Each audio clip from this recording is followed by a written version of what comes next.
স্বাগত সংবাদ সন্ধ্যায়। শুরুতেই জানাচ্ছি শিরোনামগুলো, সাথে আছি সুমনা সিং। কুয়েতে সাজাপ্রাপ্ত পাপুলের সংসদ সদস্য পদ শূন্য ঘোষণা করে সংসদ সচিবালয়ের গেজেট, নৈতিক স্খলনের অভিযোগ।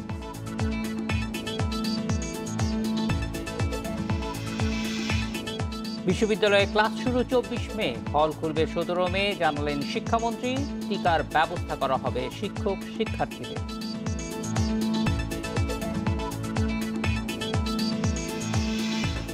নানা কৌশলে পিকে হালদার চক্র হাতিয়েছে 15,000 কোটি টাকা, 3.5 বিঘা জমি দেখিয়ে 263 কোটি টাকা আত্মসাৎ।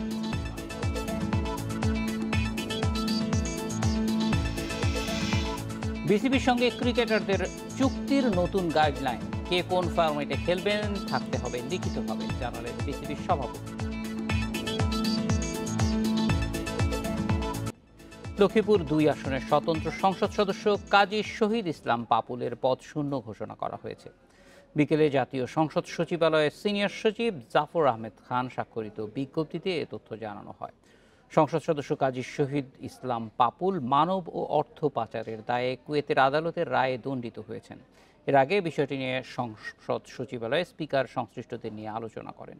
কুয়েত থেকে পাঠানো পাপুলের মামলার রায়ের কপি পর্যালোচনা করা হয়। বাংলাদেশের ইতিহাসে কোনো সংসদ সদস্যের বিদেশে আটক ও ফৌজদারি অপরাধে দণ্ডিত হওয়ার পর পদ হারানোর ঘটনা এটিই প্রথম।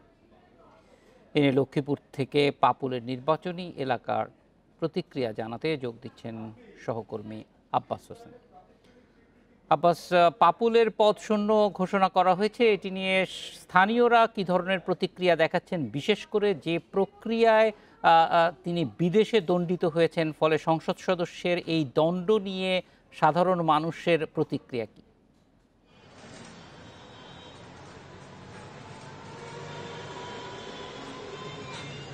আসলে যখন 28শে জানুয়ারি যে লক্ষ্মীপুর 2 আসনের সংসদ সদস্য কাজী শহীদুল ইসলাম পাপুল কুয়েতের আদালতে দণ্ডিত হয় 4 বছরের জেল এবং 53 কোটি টাকা অর্থ এবং মানব পাচারের অভিযোগে তাকে দণ্ডিত করা হয়। এরপর থেকেই কিন্তু লক্ষ্মীপুর 2 যে আসন রয়েছে সংসদীয় আসন, এই আসনে মানুষের মাঝে এক ধরনের আমরা প্রতিক্রিয়া দেখেছি।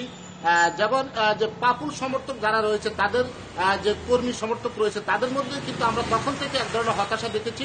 আর আজকে যখন শূন্য ঘোষণা করা হয়েছে আসনটি, এরপর আরো হতাশা দেখেছি। কিন্তু এর বাইরে কিন্তু সাধারণ যে মানুষ, তাদের যে বক্তব্য, এমনটি বলা হচ্ছে যে দীর্ঘদিন পাপুল কুয়েতের আদালতে থাকার পর যে সংসদীয় আসন এলাকা রয়েছে, এলাকার তেমন কোনো উন্নয়নমূলক কাজ থেকে শুরু করে সামাজিক বা বিভিন্ন স্কুল কলেজ মাদ্রাসা শিক্ষা প্রতিষ্ঠান রয়েছে, এই ধরনের শিক্ষা প্রতিষ্ঠান চরমভাবে ব্যাহত হয়েছে। আর উন্নয়নমূলক কাজ যদি বলি, কোনো উন্নয়নমূলক কাজ হয়নি বলে অভিযোগ করেছেন। এর মাঝেও কিন্তু গত কয়েক মাস আগে তার না থাকার কারণে কিন্তু অনেক অর্থ কিন্তু ফেরত গেছে, এমনটিও আমাদেরকে এখানে বলা হয়েছে। কিন্তু এর বাইরেও কিন্তু আমরা এখানে রায়পুরে যে স্থানীয় যে আওয়ামী লীগ নেতাকর্মী রয়েছে, তাদের সাথে আমার কথা হয়েছে। তারা যেটি জানিয়েছেন, আসলে কুয়েতের আদালতে পাপুলকে রায় দেওয়া হয়েছে, দণ্ডিত করা হয়েছে। এটা নিয়ে আওয়ামী লীগ নেতা কর্মীদের মাঝে আমরা যেটি দেখতে পেয়েছি সেটি হলো, তারা বলছেন যে দীর্ঘদিন ধরে যে একটি সংসদ না থাকার কারণে যে ধরনের সংসদীয় আসনের কার্যক্রম ব্যাহত হয়েছে, আজকে এই সংসদ সদস্য পদ শূন্য ঘোষণা করার পরে কিন্তু সেটি কিন্তু যে পদ সেটি সুগম হয়েছে। কিন্তু এর বাইরে আমি কিন্তু লক্ষ্মীপুর যদি এই পরিস্থিতি হয়, আমরা একটু জানতে চাই যে কিভাবে এত জনপ্রিয়তা তিনি পেলেন, নির্বাচিত হলেন কিভাবে পাপুল, কারণ তিনি তো স্বতন্ত্র হিসেবে দাঁড়িয়েছিলেন। স্থানীয়রা এই ব্যাপারে কি বলে, এটার সঙ্গে স্থানীয় যারা রাজনীতিবিদ আছে তাদের কোনো সংশ্লিষ্টতার কথা তারা বলেন কিনা?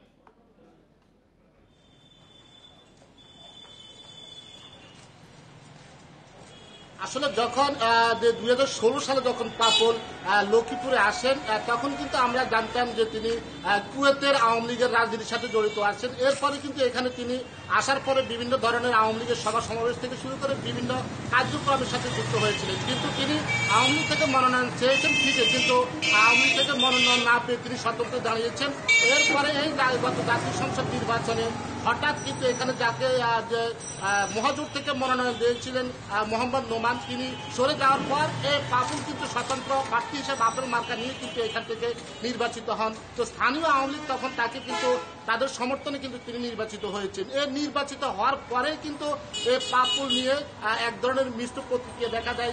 তো আসলে তিনি কিন্তু রাজনীতি, যদি আমরা বলি আওয়ামী লীগের রাজনীতির সাথে জড়িত নয়, এমনটি দাবি করা হয়েছে। তো আমি যেটি বলছিলাম, কিছুক্ষণ আগে জেলা আওয়ামী লীগের যিনি সাধারণ সম্পাদক অ্যাডভোকেট নুরুদ্দিন চৌধুরী নয়ন, তার সাথে আমার কথা হয়েছিল। তিনি বলেছেন আসলে যে কুয়েতের আদালতে দণ্ডিত হয়েছেন এই যে সংসদ সদস্য যে শহীদুল ইসলাম পাপুল, এতে করে যে সংসদীয় আসন যেটি সেটি যে বিভিন্ন ধরনের উন্নয়নমূলক কাজ থেকে ব্যাহত হয়েছে, সেটি যে পথ সুগম হয়েছে এবং আগামীতে যদি কাউকে এখান থেকে তৃণমূল কর্মীকে নিয়ে যে মনোনয়ন করা হয়, তাকে সংসদ সদস্য নির্বাচিত করা হয়, তাহলে মানুষের এখানে যে উন্নয়নমূলক থেকে বঞ্চিত সেটি হলো, সেটি পোষা ব্যবস্থা বলা হচ্ছে আওয়ামী লীগের পক্ষ থেকে। আব্বাস হোসেন, অনেক ধন্যবাদ আমাদের সঙ্গে যোগ দেওয়ার জন্য। দেশের সব বিশ্ববিদ্যালয়ে শ্রেণীকক্ষে ক্লাস শুরু হবে 24শে মে, আর আবাসিক হল খুলে দেওয়া হবে 17ই মে। ক্লাস শুরুর আগ পর্যন্ত কোনো পরীক্ষা অনুষ্ঠিত হবে না বলে জানিয়েছেন শিক্ষামন্ত্রী দীপু মনি। করোনার কারণে 11 মাস ধরে বন্ধ সব পাবলিক বিশ্ববিদ্যালয়। অনলাইনে একাডেমিক কার্যক্রম পরিচালনা করা হলেও যুক্ত হতে পারেনি বেশিরভাগ শিক্ষার্থী। অনেক বিশ্ববিদ্যালয়ে পরীক্ষা নেওয়া হচ্ছে আবাসিক হল না খুলেই। তাই হল খুলে দেওয়ার দাবিতে আন্দোলন করছেন বেশ কয়েকটি পাবলিক বিশ্ববিদ্যালয়ের শিক্ষার্থীরা। যত তাড়াতাড়ি সম্ভব আমাদের হল খুলে দেওয়ার জন্য আমরা তাদের কাছে আবেদন করছি। এই অবস্থায় 24 মে দেশের সব বিশ্ববিদ্যালয়ে শ্রেণীকক্ষে ক্লাস শুরুর সিদ্ধান্ত নিয়েছে শিক্ষা মন্ত্রণালয়। তার 7 দিন আগে খুলে দেয়া হবে আবাসিক হলগুলো। এই সময়ের মধ্যেই সব শিক্ষক, কর্মকর্তা ও শিক্ষার্থীদের করোনার টিকা দেওয়ার ব্যবস্থা করা হবে। আর হল খোলার আগ পর্যন্ত কোনো শিক্ষার্থী সেখানে অবস্থান করতে পারবেন না।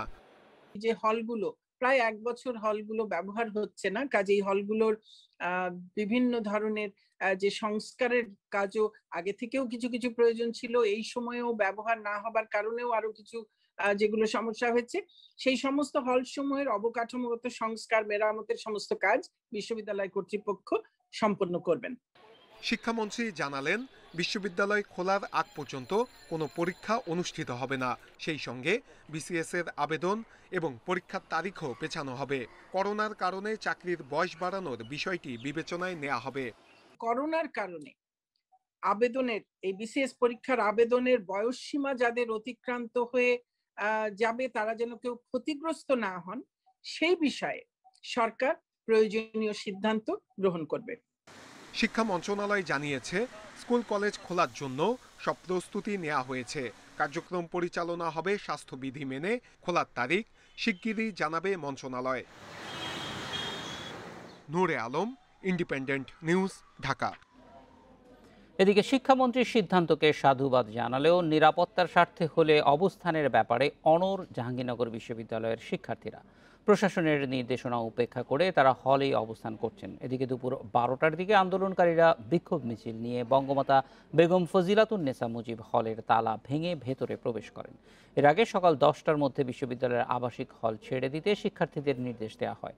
এতে সাড়া না দেয়ায় প্রভোস্ট ও প্রক্টররা হলে হলে গিয়ে শিক্ষার্থীদের বোঝানোর চেষ্টা করেন, কিন্তু হল না ছেড়ে আন্দোলন চালিয়ে যাওয়ার বিষয়ে অনড় থাকেন শিক্ষার্থীরা।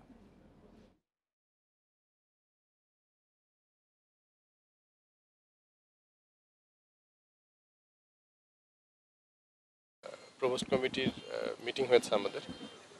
আমরা প্রত্যেক প্রভোস্ট হলের অন্যান্য সহকর্মীদের সাথে নিয়ে আমরা হলে যাচ্ছি। গিয়ে আমরা আমাদের শিক্ষার্থীদের অনুরোধ করব সরকারি যে নির্দেশ সেটা মানার জন্য অনুরোধ করে আমরা। স্কুল কলেজ সহ সারা দেশের শিক্ষা প্রতিষ্ঠান খোলার পরিবেশ পর্যালোচনা করতে মন্ত্রিসভার বৈঠকে নির্দেশনা দিয়েছেন প্রধানমন্ত্রী শেখ হাসিনা। এছাড়া দেশে ভ্যাকসিন উৎপাদন ও গবেষণা কাজে আন্তর্জাতিক ভ্যাকসিন ইনস্টিটিউট প্রতিষ্ঠা চুক্তির প্রস্তাব অনুমোদন দিয়েছে মন্ত্রিসভা। বৈঠক শেষে জানিয়েছেন মন্ত্রিপরিষদ সচিব। প্রধানমন্ত্রী শেখ হাসিনার সভাপতিত্বে সচিবালয়ে বসে মন্ত্রিসভার বৈঠক। গণভবন থেকে ভিডিও কনফারেন্সের মাধ্যমে বৈঠকে যোগ দেন প্রধানমন্ত্রী। আর সচিবালয়ের মন্ত্রিপরিষদ বিভাগ থেকে বৈঠকে অংশ নেন মন্ত্রীরা। বৈঠক শেষে ব্রিফিং করেন মন্ত্রিপরিষদ সচিব খন্দকার আনোয়ারুল ইসলাম। দেশের শিক্ষা প্রতিষ্ঠান খোলার বিষয়ে সিদ্ধান্ত নিতে আগামী ৫-৬ দিনের মধ্যে আন্তঃমন্ত্রণালয় সভা করা হবে। সংশ্লিষ্ট সবার সাথে আলোচনা করে এ বিষয়ে সিদ্ধান্ত নেওয়া হবে জানান মন্ত্রিপরিষদ সচিব। তবে শিক্ষা প্রতিষ্ঠান খোলার আগে শিক্ষক ও কর্মচারীদের করোনা টিকাদান নিশ্চিত করতে প্রধানমন্ত্রীর নির্দেশনা রয়েছে জানান তিনি। খোলার বিষয়টা পরিবেশটা বিবেচনা করার মানে পরিবেশটা প্রিভিউ করার সিদ্ধান্ত নিচ্ছে এক্সপার্ট এবং ল এনফোর্সিং বা অ্যাডমিনিস্ট্রেশন সবাইকে নিয়েই বসতে। আমরা আশা করি ৫-৬ দিনের মধ্যে বসে একটা আলোচনার ব্যবস্থা।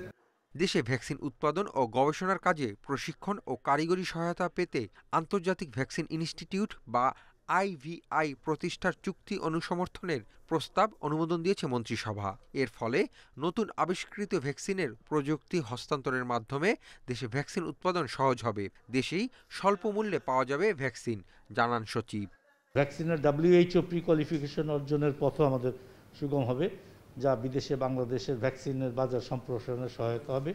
আমাদের যেহেতু ফার্মাসিউটিক্যাল মানে প্রোডাকশন বা স্ট্যান্ডার্ড মোটামুটি হাইয়েস্ট এবং ওয়ার্ল্ড ওয়াইড অ্যাপ্লোডেড, সুতরাং এই ক্ষেত্রে আমরা আশা করি খুব কুইকলি এগুলো অচিভ করতে পারবো।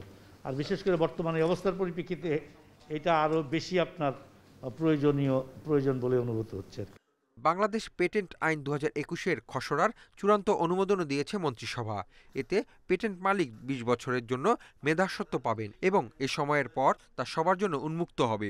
এছাড়া বাংলাদেশ শিল্প নকশা আইন 2021-এর খসড়ার চূড়ান্ত অনুমোদন দিয়েছে মন্ত্রিসভা। Hasif Mahmud Shah, independent news, Dhaka. দেশে করোনায় আরও 7 জনের মৃত্যু হয়েছে, এর মধ্যে পুরুষ 4 এবং নারী 3 জন। এ নিয়ে মোট প্রাণহানি হল 8,356 জনের।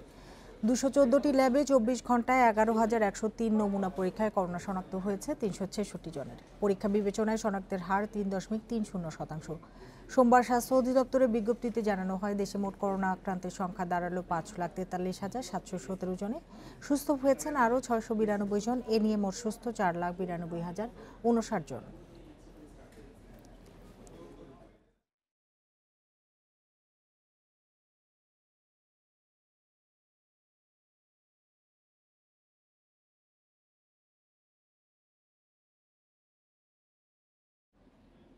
আজ দেশে আসছে করোনা টিকার দ্বিতীয় চালান।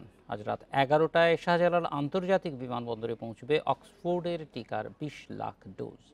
বেক্সিমকো ফার্মার chief operating officer Rabbur Reza জানিয়েছেন, স্পাইস জেটের একটি বিমানে এই টিকা আসবে। ভারতের সেরাম ইনস্টিটিউটের কাছ থেকে 3 কোটি টিকা কিনেছে বাংলাদেশ। বেক্সিমকো এই টিকার সরবরাহকারী প্রতিষ্ঠান হিসেবে কাজ করছে। গত 25 জানুয়ারি প্রথম চালানের 50 লাখ টিকা বাংলাদেশে আসে। এর আগে উপহার হিসেবে ভারত 20 লাখ টিকা দেয়।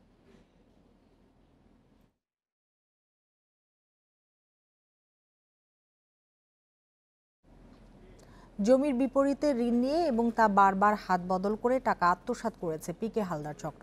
রাজধানীর গ্রিন রোডে প্রায় 3.5 বিঘা জমি ব্যবহার করে আত্মসাৎ করা হয়েছে 263 কোটি টাকা। দুদক বলছে, এভাবেই সম্পদের হাত বদল করে পিকে হালদার চক্র 15,000 কোটি টাকা আত্মসাৎ করেছে। দুদক বলছে, দেশের আর্থিক খাত থেকে প্রায় 15,000 কোটি টাকা আত্মসাৎ করেছেন পিকে হালদার। কিভাবে তিনি এই টাকা কেনাবেচার মাধ্যমে আত্মসাৎ করেছেন তারই একটি নমুনা আমরা আজ এই প্রতিবেদনে তুলে ধরব।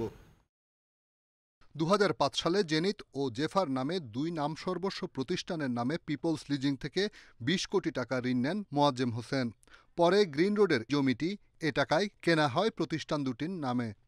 2011 সালে পিপলস লিজিংয়ের কাছে 123 কোটি টাকায় বিক্রি করা হয় জমিটি। তবে জমির নিবন্ধন হয় পিপলস লিজিংয়ের চেয়ারম্যান মোয়াজ্জেম হোসেনের নামে। এরপর 2017 সালে ইন্টারন্যাশনাল লিজিং থেকে 120 কোটি টাকা ঋণ নিয়ে জমিটি কিনে নেয় লিপ্রো ইন্টারন্যাশনাল নামে আরেকটি প্রতিষ্ঠান। বোর্ডের অনুমতি ছাড়া পিকে হালদারের নির্দেশে এই টাকা ঋণের নামে বের করে আনা হয়।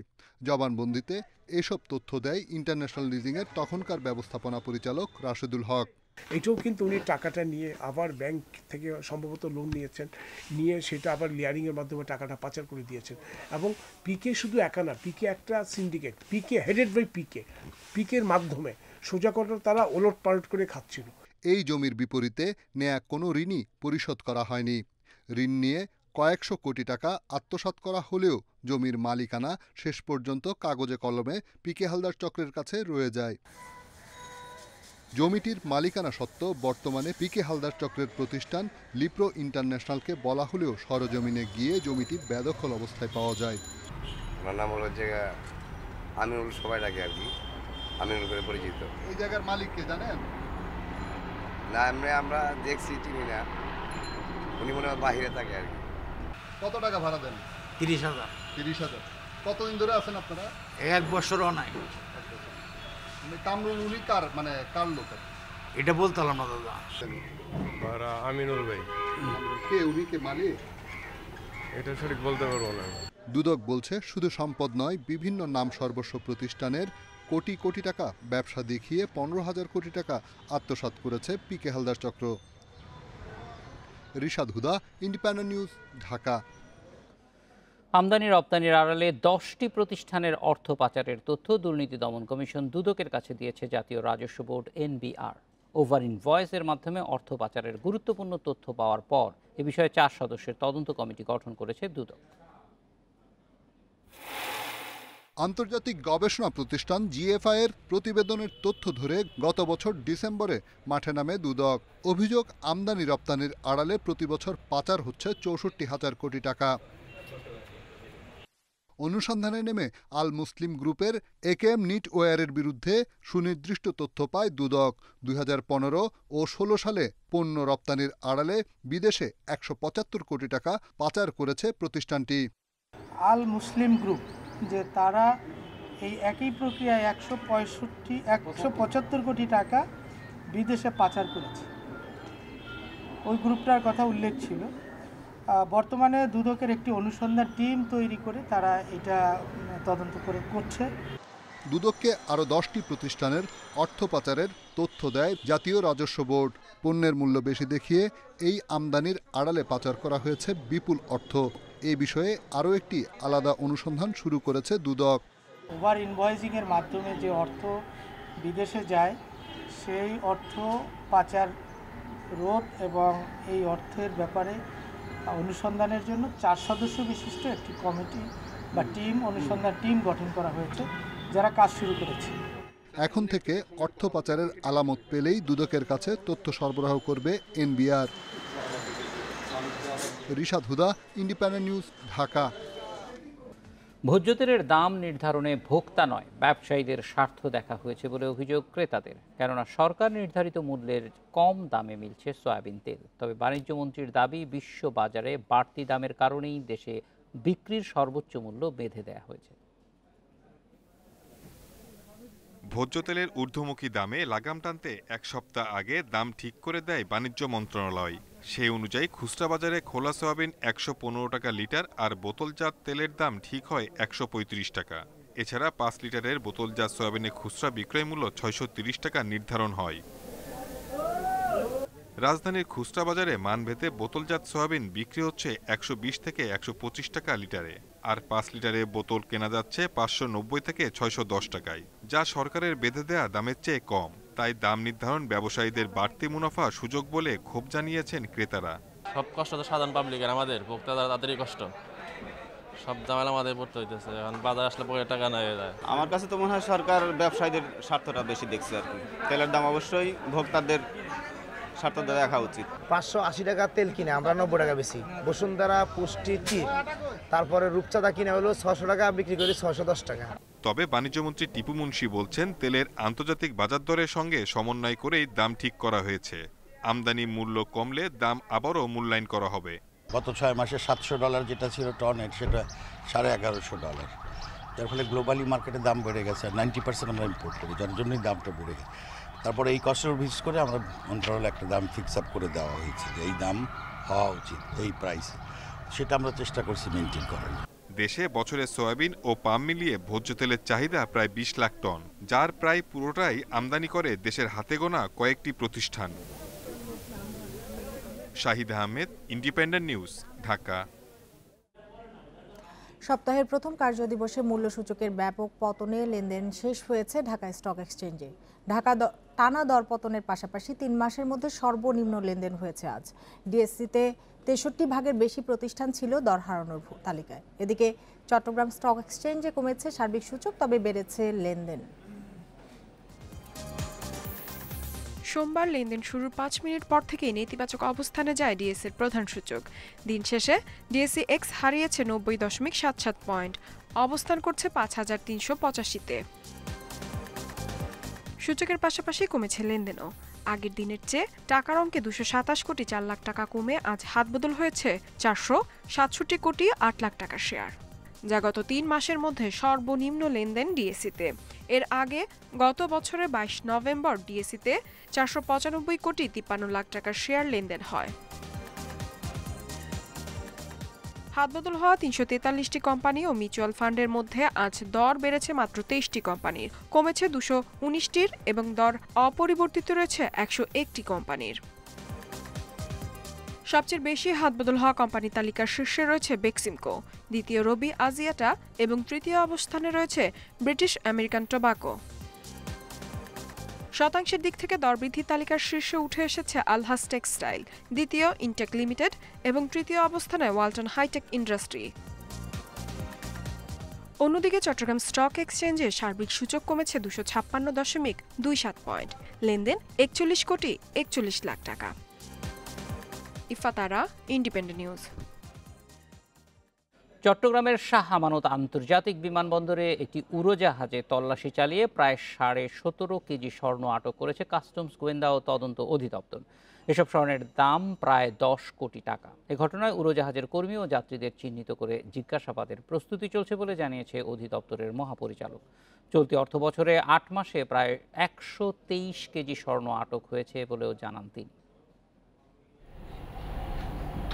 সোমবার সকাল 10:30টার দিকে আবুধাবি থেকে আসা বাংলাদেশ বিমানের একটি ফ্লাইট শাহ আমানত আন্তর্জাতিক বিমানবন্দরে অবতরণ করে।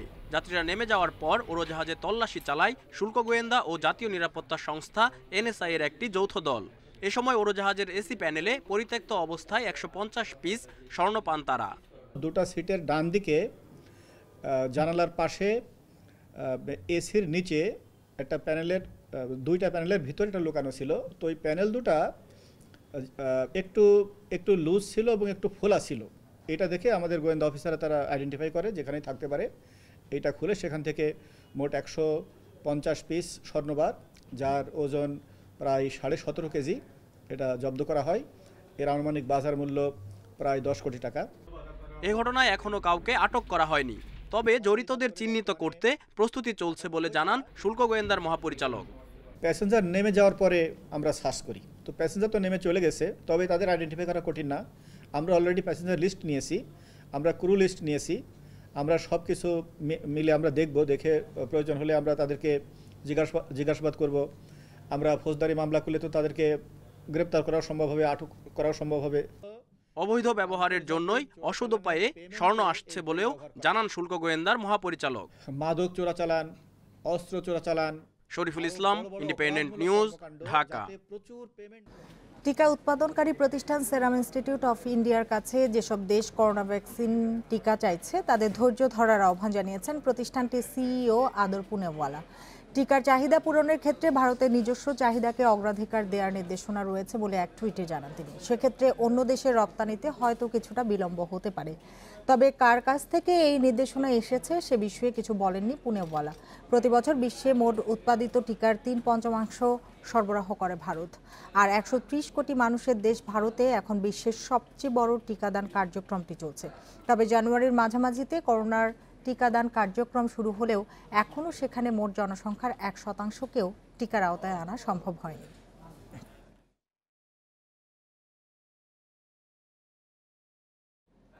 মিয়ানমারের সেনাবাহিনীর ক্ষমতা দখলের বিরুদ্ধে ধর্মঘট চলছে। সেনাবাহিনীর পক্ষ থেকে কঠোর ব্যবস্থার কড়া হুঁশিয়ারি দিলেও তা উপেক্ষা করেই ধর্মঘট পালন করছেন হাজারো মানুষ। এদিকে মিয়ানমার সেনাবাহিনীর বিরুদ্ধে কঠোর ব্যবস্থার হুঁশিয়ারি দিয়েছে মার্কিন যুক্তরাষ্ট্র। 1 ফেব্রুয়ারি সেনা অভ্যুত্থানের পর যত দিন যাচ্ছে ততই ক্ষোভে ফুঁসে উঠছে মিয়ানমার। জোরালো হচ্ছে বিক্ষোভ। সামরিক জান্তাদের কোনো রকমের হুঁশিয়ারি পাত্তা দিচ্ছে না অভ্যুত্থান বিরোধীরা। শনিবার বিক্ষোভে পুলিশের গুলিতে 2 জন নিহতের পর সোমবার ধর্মঘটের ডাক দেন বিক্ষোভকারীরা। এরপর সেনাবাহিনী হুঁশিয়ারি দেয় রাস্তায় নামলে সরাসরি গুলি করা হবে। ফলে আরও সহিংসতার আশঙ্কা করা হচ্ছে। দেখা যাচ্ছে প্রতিবাদকারীরা ২২ ফেব্রুয়ারি দাঙ্গা ও অরাজকতা সৃষ্টির পায়তারা করছে। বিক্ষোভকারীরা দেশের জনগণ, বিশেষ করে আবেগপ্রবণ কিশোর তরুণদের উস্কে দিয়ে সংঘাতের পথে নিয়ে যাচ্ছে। এক্ষেত্রে প্রাণহানি ঘটতে পারে। তবে কারফিউ উপেক্ষা করে ধর্মঘটের সমর্থনে রাস্তায় হাজারো মানুষ। বন্ধ হয়ে গেছে ব্যবসা প্রতিষ্ঠান। বিক্ষোভকারীদের একটাই দাবি, জান্তা সরকারের পতন আর গণতান্ত্রিক ব্যবস্থার পুনঃপ্রতিষ্ঠা। এদিকে মিয়ানমার সেনাবাহিনীর বিরুদ্ধে কঠোর ব্যবস্থা নেওয়ার হুঁশিয়ারি দিয়েছেন মার্কিন পররাষ্ট্রমন্ত্রী অ্যান্টনি ব্লিংকেন। গণতান্ত্রিকভাবে নির্বাচিত সরকারকে পুনর্বহালের দাবিতে আন্দোলনরতদের উপর সহিংসতা চালানোয় এই হুঁশিয়ারি দিলেন ব্লিংকেন। ওয়াশিংটন মিয়ানমারের জনগণের পাশে রয়েছে বলে জানান তিনি। এদিকে জাতিসংঘ মানবাধিকার কাউন্সিলে মিয়ানমারের গৃহবন্দী নেত্রী অং সান সুচির মুক্তির দাবি জানাবেন বলে জানিয়েছেন ব্রিটিশ পররাষ্ট্রমন্ত্রী ডমিনিক রাব। এর আগে অভ্যুত্থান বিরোধী বিক্ষোভে গুলিতে নিহত তরুণীর শেষকৃত্যে জনতার ঢল নামে। তার কালো সোনালী রঙের কফিনবাহী গাড়ি নিয়ে রাজপথে বিক্ষোভ হয়। Sadia Afrin, independent news. টেস্টে উইন্ডিজ ধাক্কার পর শ্রীলঙ্কা না গিয়ে সাকিবের আইপিএলে খেলার সিদ্ধান্তে হতাশ বিসিবি সভাপতি। ভবিষ্যৎ ভাবনায় ক্রিকেটারদের দীর্ঘমেয়াদী কমিটমেন্ট জরুরি, সে অনুযায়ী গাইডলাইন তৈরি করবে বোর্ড। কাল দুপুরে নিউজিল্যান্ড সফরে রওনা হবে বাংলাদেশ দল। তার আগে আজমিরপুরে বোর্ড সভাপতির সাথে ক্রিকেট অপারেশনস কমিটি নির্বাচকদের পাশাপাশি আলাপ হয়েছে নিউজিল্যান্ডগামী ক্রিকেটারদেরও। বিসিবিকে দেয়া ইমেইলে সাকিব লিখেছেন নিজের টেস্ট ক্যারিয়ার নিয়ে ভাবতে চান। অনানুষ্ঠানিক বৈঠকে পরিচালকদের সঙ্গে সে বিষয়ে আলাপ করেছেন বোর্ড প্রধান। পরবর্তীতে গণমাধ্যমকে তিনি বলেছেন, এখন থেকে কে কোন ফরম্যাটে খেলতে চায় সেটা জানাতে হবে, আর বিদেশি লিগে খেলতে হলে চুক্তিতে লিখিত থাকতে হবে। যদি এই ন্যাশনাল টিমের চেয়ে অন্য কোনো জায়গায় খেলতে ভালো লাগে, দে আর ফ্রি টু গো। এবং এই মেসেজটা সবার জন্য, it's not for Shakib Al Hasan, যে কে কোন ফরম্যাট খেলতে চায় তাদেরকে বলতে হবে। এবং এটাও জানতে হবে যে তাদের যদি ওই সময় অন্য কোনো জায়গায় অন্য কোনো কিছু থাকে, তাহলে তারা কি ন্যাশনাল টিমে খেলবে না ওখানে, কারণ এই কন্ট্রাক্টে যে সই করবে তাকে তখন তো আমরা যেতে দিব না। ওয়ানডে ও টি-20 সিরিজ খেলতে কাল নিউজিল্যান্ডের উদ্দেশ্যে দেশ ছাড়ছে বাংলাদেশ দল। ৩৫ সদস্যের দলে ক্রিকেটারের সংখ্যা ২০ জন। পৌঁছানোর পর ৭ দিনের বাধ্যতামূলক কোয়ারেন্টিনে থাকতে হবে দলকে। রওনা দেওয়ার আগের দিন ব্যস্ত সময়ে ছিলেন ক্রিকেটাররা। বিসিবি সভাপতির সঙ্গে যেমন বসতে হয়েছিল, তেমনি মেডিকেল টিমও দিয়েছে তাদের গাইডলাইন। এ যেন উৎসব, মুক্তির আনন্দ। দীর্ঘ ১ বছর পর বিদেশ সফরে যাচ্ছে টাইগাররা। মঙ্গলবার বিকেলেই উঠতে হবে নিউজিল্যান্ডের বিমানে। আগের দুপুরটা তাই একটু বেশি রঙিন ক্রিকেটারদের। উইন্ডিজের বিপক্ষে মিলেছে অম্ল মধুর অভিজ্ঞতা। এবার অ্যাওয়ে সিরিজের বড় পরীক্ষা, যে কারণে উড়াল দেওয়ার আগে বসতে হয়েছে আলোচনাতেও, যেখানে বোর্ড প্রধানের পাশে ছিলেন গুরুত্বপূর্ণ পরিচালকেরাও। নিউজিল্যান্ড সফরে সবাই তাকিয়ে পেসারদের দিকে, সেই আশার প্রতিদান দিতে চাইছেন তাসকিন।